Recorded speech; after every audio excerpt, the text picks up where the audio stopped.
I don't know about you, but I could go home now and feel like I've been to church. You know, it's when I get at this point, it's when it's like, man, now I'm ready. Now we can teach. My heart's ready. Your heart's ready. So hopefully we can get this message in about 2 or 3 hours, because I think there's other things you have on your plans today. Well, I'm excited to share this morning this message. This is the 6th message in our series on grace. We're going to talk about the strengthening power of grace. John Newton, in his famous hymn, Amazing Grace, there's a line in there that says, "Through many dangers, toils, and snares, I have already come." When you study John's life, you'll find that they had a shooting party one night. I'm not exactly certain what you do at a shooting party, but John almost killed himself as he accidentally fired his shotgun while he was climbing up a bank during a shooting party. There was another occasion when he was on watch on the deck of the boat that he was on, and the captain came and relieved him from that watch and sent another man so that he could go get a nap. It was just shortly after the switch happened that man was washed off the boat by a rogue wave and drowned and died. And John thought, but for the grace of God, I would have been gone there. Then there was another time when he was pulled and switched duty. He was supposed to go on a river trip to Africa, but the captain at the time decided to send someone else, and the boat that John would have been on sank, as the story is told, and every man on board lost their life, and he was spared from that. Then once he was, this is all before he became a Christian, once he was wildly intoxicated while at sea, and his hat blew off of his head out into the ocean. In his intoxicated state, he thought he could go swim and get it. Well, his buddy saved him from drowning on that night as he went for his hat. And so as John Newton began to study the Bible and look at the Apostle Paul, he was inspired by that, and he wrote, "Through many dangers, toils, and snares, God has saved my life, or I would not be here today." Well, the Apostle Paul had his own shares of brushes with death. He survived a plot by the Jews to murder him in Acts chapter 9. He was stoned nearly to death and dragged out of the city in Acts 14 and 19 and 20, left to die, but God spared his life. He was dragged from the temple and pursued by the Roman guards in Acts 21. So both John Newton and Paul knew what it was like to have their life spared. Well, maybe you've not had a near-death experience in your life, but maybe you can relate. Maybe you've lost a loved one and you felt like your heart was going to break. Maybe you experienced a painful divorce or the breakup of a relationship that has left you hurting and empty. Have you ever been out of work, the old infamous pink slip, and you've been unable to pay your bills and you wasn't certain about the immediate future? Have you ever stood by the bedside of a child as they ushered them into surgery? Have you ever known the pain of wondering if that child would survive through the night? Have you ever been given bad news regarding your health? And I could go on and on and on and on about things that we go through. Maybe you've never had your own near-death experience.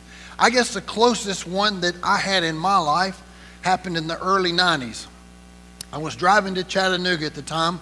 I was the morning manager at Gold's Gym on Brainerd Road and had to open up at 5 o'clock.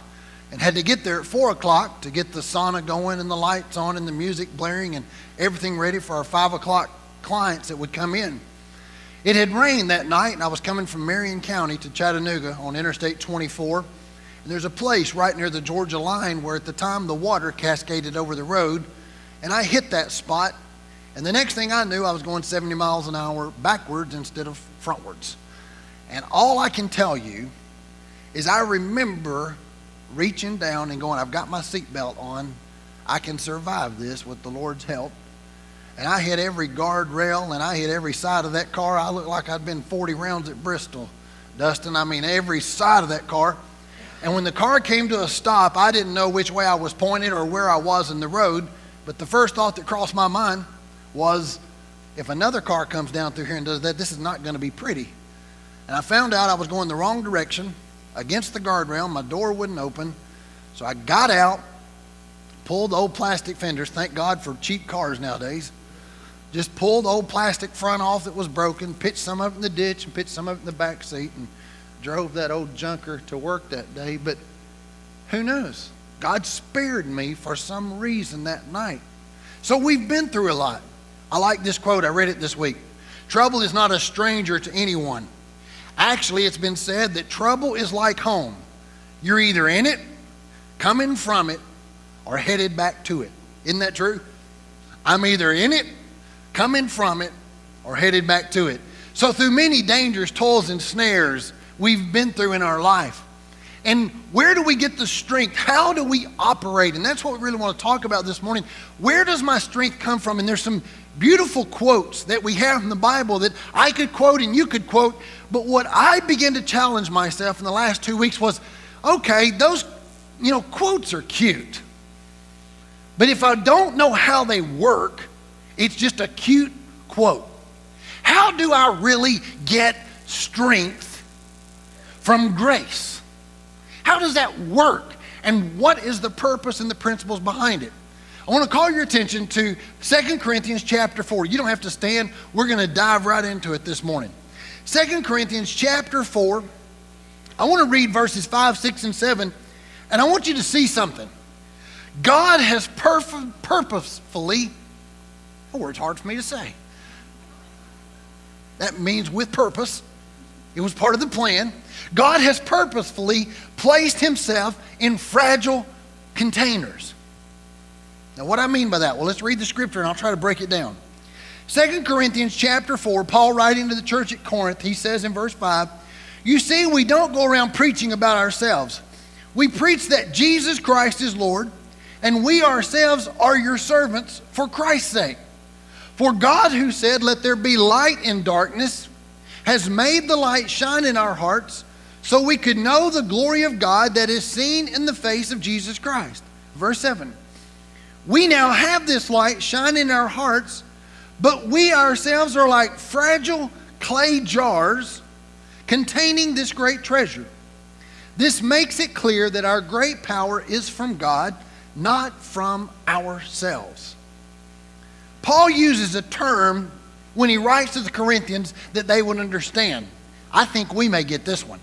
He says, we are nothing but clay pots. Everybody know what a clay pot is? In Paul's day, they were as common as the dirt on the ground. Everybody had a clay pot. If you didn't have one, just get you some dirt and water and make you one. It's a clay pot, for heaven's sakes. It's made out of the dirt of the earth.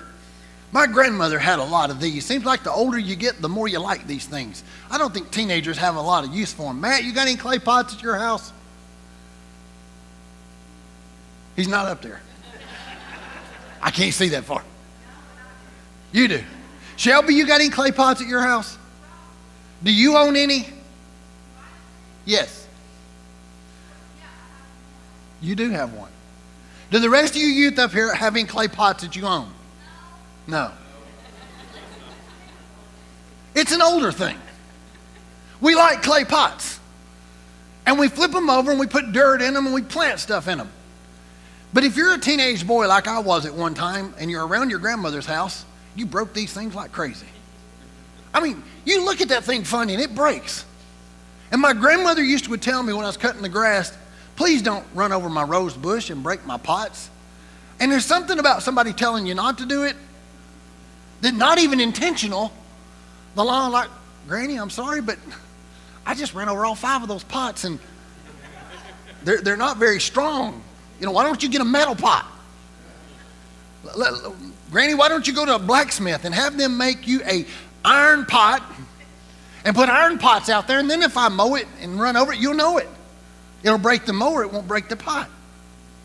Clay pots are useless, worthless, and invaluable in themselves. Build you a fort out of clay pots and ask somebody to attack it and see what happens. And Paul said, we are like clay pots. All the illustrations in the Bible don't make us look real good. We're sheep, the dumbest, dirtiest animal on the face of the planet. Now Paul says, you're a clay pot. But God has intentionally made you a clay pot that is fragile and weak for a reason. There's a reason why we get sick. There's a reason why we break. There's a reason why we can't carry the loads. There's a reason why we crack under pressure. God designed us that way. We're not superheroes. There are not S's tattooed on our chest. If there is, you had it tattooed there. But I have some news for you. You're not a superhero. You will crack just like the rest of us. You put the pressure on and you'll crumble like a deck of cards. We're broken. We're fragile. And that's what Paul said. Paul said Christ did that for a purpose so that he could put himself in the pot.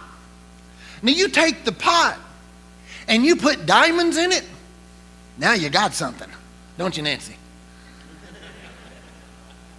The empty clay pot ain't worth a whole lot, but you fill it full of diamonds or rubies or money. Roll up $100 bills and put in there and you've got something.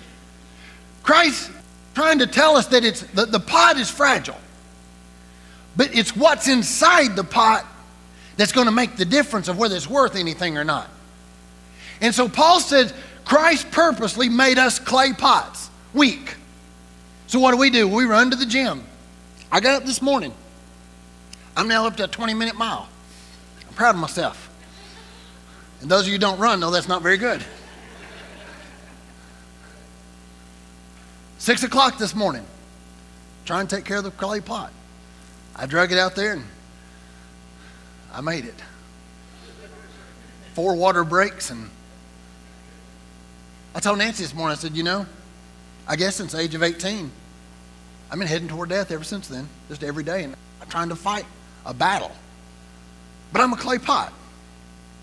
But here's the good news. I kind of beat you down so we can build you up.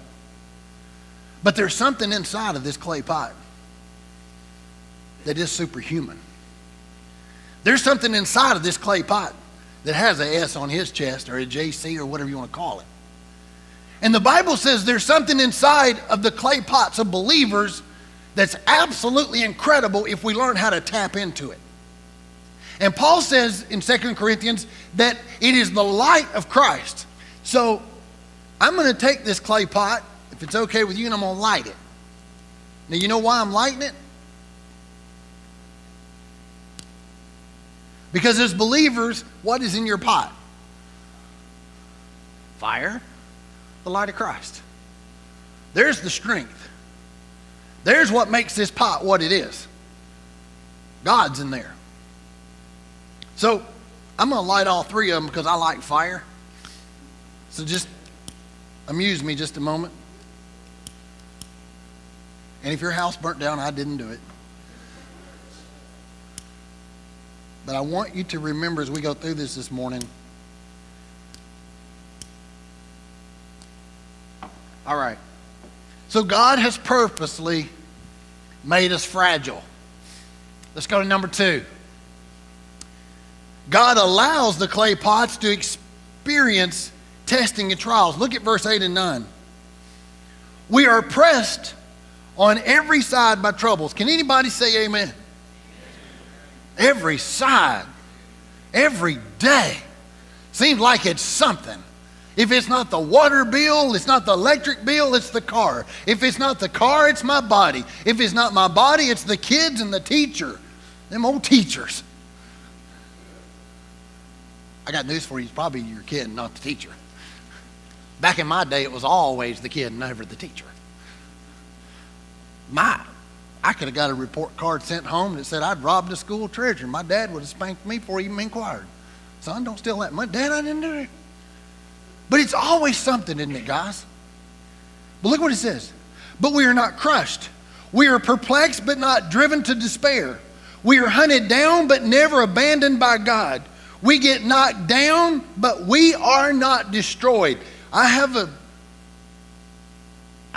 kind announcement to make to you. If these clay pots are cracking, they're not supposed to. We are not supposed to be so perplexed that we're now cracking up. I just can't handle it. I'm about to have a breakdown. Somebody give me a weekend away. I just need to get out of here. What's wrong with us? What's wrong is that you're operating in the pot.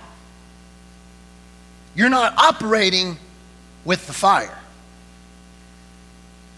And all of these pretty verses, we can quote them. Philippians 4:13, I can do all things through Christ to give me strength. I quoted it all the way down the road this morning, and I still had to take breaks. I was going to run until I died, Jeff. I thought, surely, how does it work, guys? How does the power and strength of God get to the clay pot? Because otherwise, they're cute verses. If I'm having a panic attack and I'm struggling and I'm worried to death and I'm fretful and I'm beat down and I'm discouraged and I've just went into my room, my metaphoric room, don't nobody bother me. The world is just too big for me right now. I've got to run and hide. Paul said, we're crushed, but we're not destroyed. Let's keep going. In 2 Corinthians chapter 12, I want to take you there. Let me kind of tell you what happens. Paul gets taken to heaven. He has a vision that no other human that I know ever gets to see. Maybe John the Revelator gets some insight.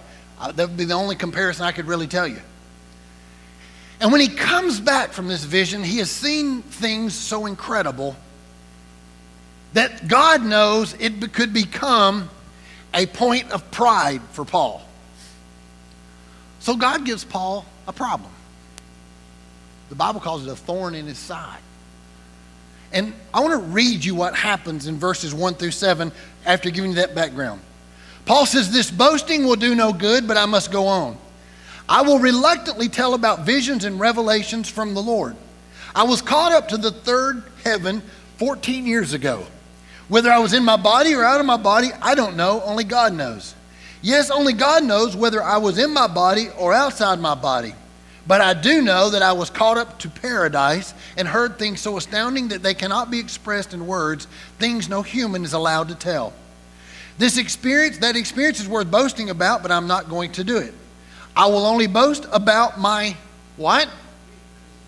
Weaknesses. If I want to boast, I would be no fool in doing so because I would be telling. But I won't do it because I don't want anyone to give me credit beyond what they can see in my life or hear in my message, even though I have received such wonderful revelations from God. So to keep me from becoming proud, I was given a thorn in my flesh, a messenger from Satan to torment me and keep me from becoming proud. Paul was given a problem, a challenge.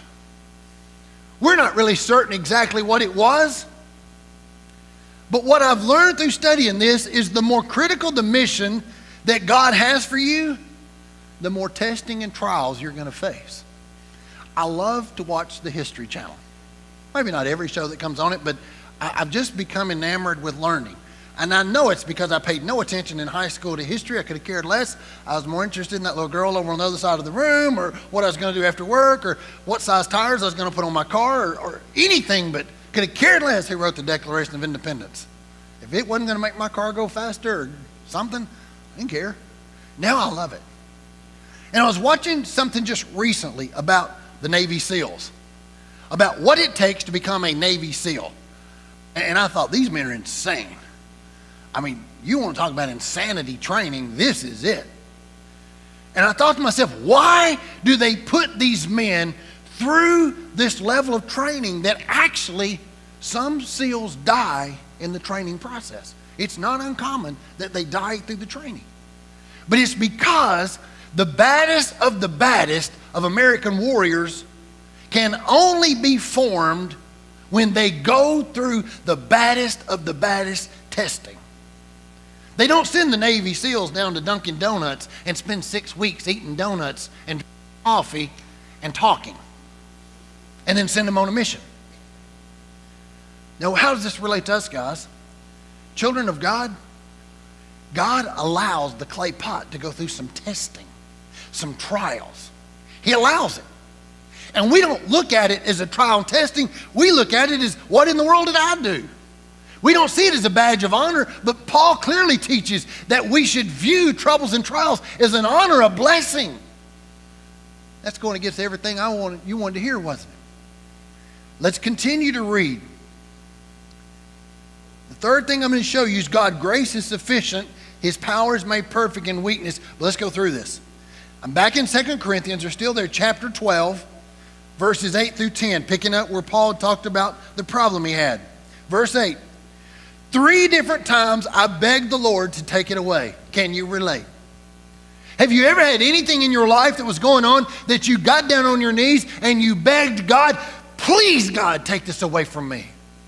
And can't you just hear the Apostle Paul, the intensity of this man, as he said 3 different times. And I don't know. This is the KJ Keith Jones version. I don't think this was a little lay me down to prayer, pray when he says 3 times. I think 3 times Paul went straight to God, and whether he fasted, whether he prayed all day or an hour or 3 days, I don't know, but there were 3 distinct times that Paul says, I went to God specifically to say, God, take this away from me. And Paul says, each time he said, my what? My grace is all you need. I get right there, Lisa, and I go, I got to know about this stuff. If all I need is his grace, what is it? He says, my power works best in weakness. So now I'm glad to boast about my weaknesses so that the power of Christ can work through me. That's why I take pleasure in weaknesses. I think Paul's insane, don't y'all? I mean, I read this stuff he writes and I go, are you a lunatic? Or are you a genius? It's a fine line sometimes, isn't it? Y'all know people like that? I'll hear them talk and I go, is this man or woman insane or incredibly intelligent? Which is it? Look at what he writes. That's why I take pleasure in my weaknesses and in the insults, hardships, persecutions, and troubles that I suffer for Christ. For when I am weak, what? Then I'm strong. Paul found something out. That at midnight, when he was locked in shackles in a Roman prison, and they just beat him, and he had come to the end of his rope, he'd found that that's when God worked best. So it appears to me that Paul began to think that I love when troubles come because I know through this trouble, God is going to come to me in a way that he's never come before, and he is going to strengthen this old broken clay pot, and he is going to make me stronger than I was on my own. Here's the problem. For me, I don't know about you, I struggle with giving in to my own inadequacies. And that's a pride problem. I'm just being honest. I ain't weak. Mark, they've taught me to be strong. When I was in the work world, you're strong, you're a man. You don't admit a weakness. You don't cry. What did your daddy tell you when you fell on the sidewalk? Just brush that blood off, keep going, rub a little dirt in it, you'll be okay. Don't show a weakness. You're a man. You're a strong. Now they got the women are strong. You know, women used to be like, soft and kind. Now they're like, we're strong too. Nobody's weak anymore. We're all macho and strong, and I'm just as strong as he is, and I can carry the load. But guys, as long as we're in that mindset, we're operating in the power of the clay pot. And you'll crack. Oh, just wait. It'll come. You'll crack. You'll break. So what do? We start the day going, I don't have a chance, Father, without you. Who am I to think that I can get through the day? Who am I to believe that I can teach a passage of your word? Who am I to think that I have the ability to lead a department, to operate a machine, to paint a car? Who am I to think I can do anything without you? I am dependent on you for everything. And what I'm finding is when I acknowledge that I'm weak, God has a way of going, I got you back. I'm there for you. How many of you, I'm not going to ask you, to raise a hand. But are some of you familiar with this tap out that goes on? Where they wrestle? And when you finally give in, you tap out. Some of us need to tap out and say, Father, jump in the ring. I'm done. I have tried to handle this in my own power. I've tried to figure it out. And God has said, you're just a clay pot. And you're about to break. Now, let's go through it. I want you to see this. Do you remember the definition of grace when we started this? Mercy is God withholding the punishment we rightly deserve. Grace is God not withholding that punishment, but offering the most precious of gifts. Grace is a gift. Last Sunday, I taught our children the treasured chest of grace. Grace is a gift. This strength is a gift. Philippians 4:13, I'll read it to you. What does it say? I can do all things, I can do everything through Christ who gives me strength. When I get at the bottom of myself, when I get at the end of my rope, when I realize that my education won't get me through, that my strength won't get me through, that my wittiness won't get me through, when I realize I can't do it, but I can do it through Christ. Turn to Isaiah 40, if we will. Isaiah 40, chapter 26. Isaiah 40, verse 26. I'm going to read you a couple of scriptures and we're going to wrap this up. Beginning with verse 26 says, look up into the heavens. Who created all the stars? He brings them out like an army, one after another, calling each by its name. Because of his great power and incomparable strength, not a single one is missing. O Jacob, how can you say the Lord does not see your troubles? O Israel, how can you say God ignores your rights? Have you not heard? Have you not understood? The Lord is the everlasting God, the creator of all the earth. He never grows weak or weary. No one can measure the depths of his understanding. He gives power to the weak and strength to the powerless. Even youths will become weak and tired, and young men will fall in exhaustion. But those who trust in the Lord will find what? New strength. They will soar high on wings like what? They will run and what? They will walk and what? What's the trick? Those who trust in who? Trust in the Lord. It's not in my ability. It's not in my ability. I'm not even responsible for anything. It's up to God. See, I belong to Him. He purchased me. He's got a contract on my life, if you will. He's responsible to see me through. He knows I'm just a clay pot. You put much on me, Lord, and I'll crack, man.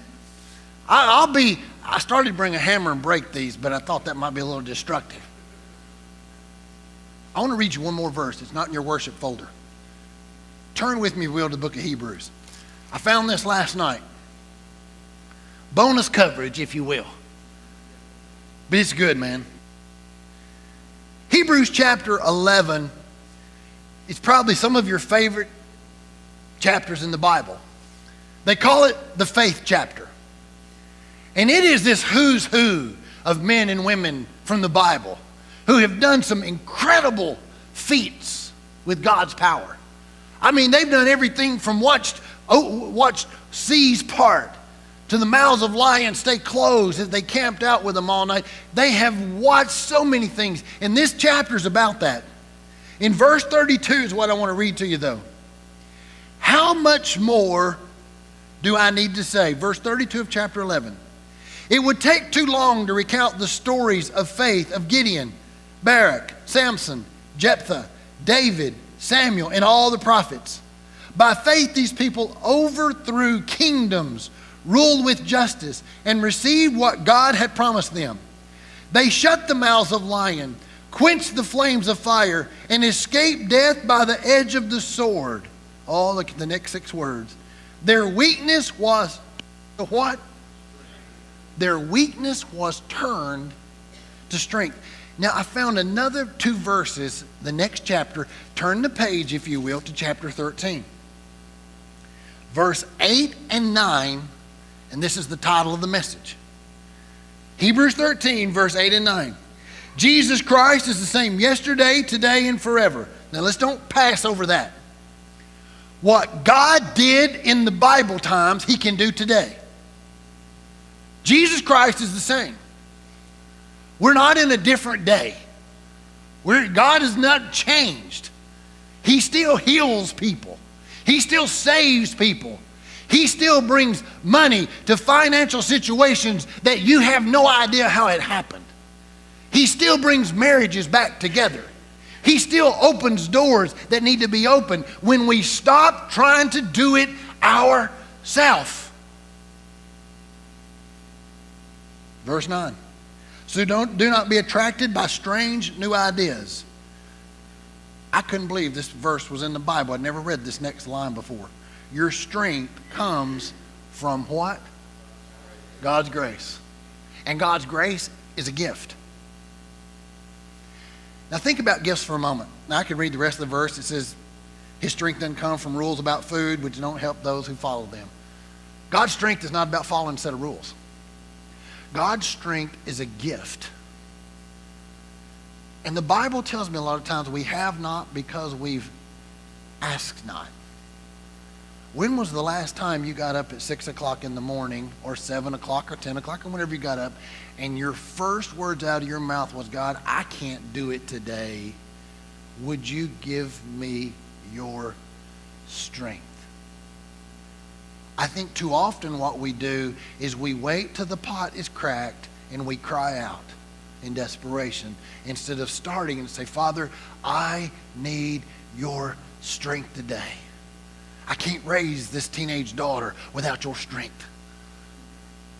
I can't handle these aging parents without your strength. I can't handle this boss without your strength. I'm not going to be able to make the ends meet financially without your strength. I'm just a clay pot, Father. If we want to go get a tattoo this afternoon, get a tattoo of a clay pot. Put it right on your forehead where you'd see it every morning. I'm just a clay pot. Look at me wrong and I'll crack wide open. I'm one hammer, a light stroke. Ping me with just a paper fork and I'll show you I can break in a minute. Have tissues ready. I'm fragile. But inside of me is a fire that burns. It's called the grace of God. He's given me His strength. And when I acknowledge that the pot is worthless, but inside of me, hold on now, Rod, there's something inside of me that when I take the pot off and I show you and I expose what's inside of here, watch out, I'll roar and I'll come right on top of you. Nothing can stop me when I operate with what's inside.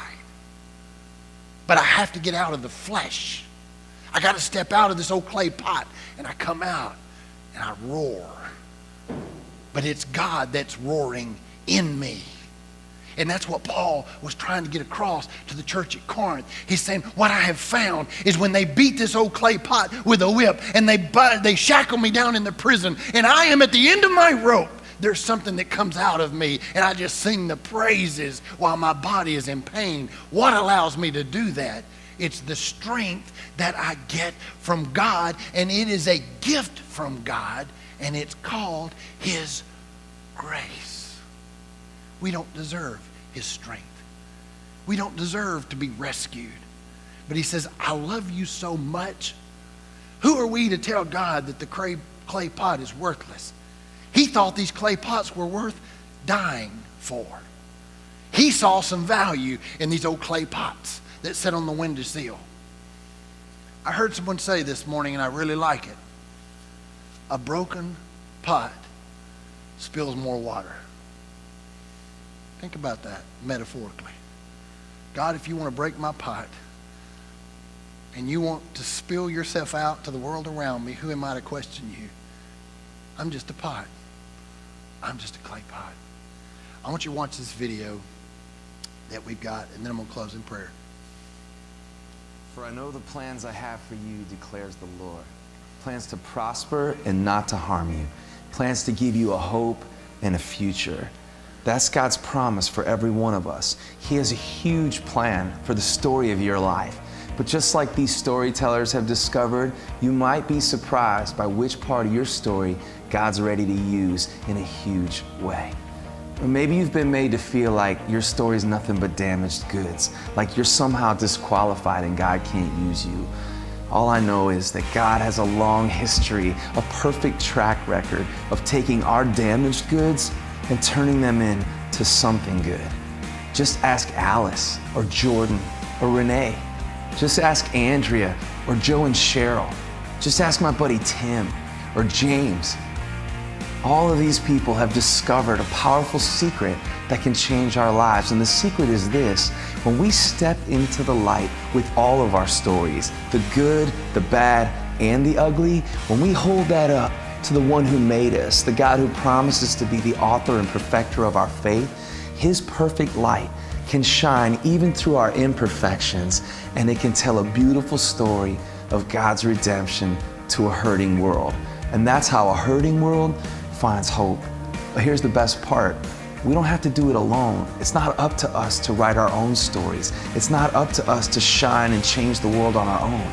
God is with us, and He promises to carry us in our weakest moments. He's a healing God who can do a powerful work through our lives. There's power in your story, but you're not the source of that power. He is. Philippians 4:13 says, I can do all things through Christ who gives me strength. I hope these stories and songs have inspired you to go out and live a better story. Step out of the darkness and into the light, and know that God will be strong enough to carry you every step of the way.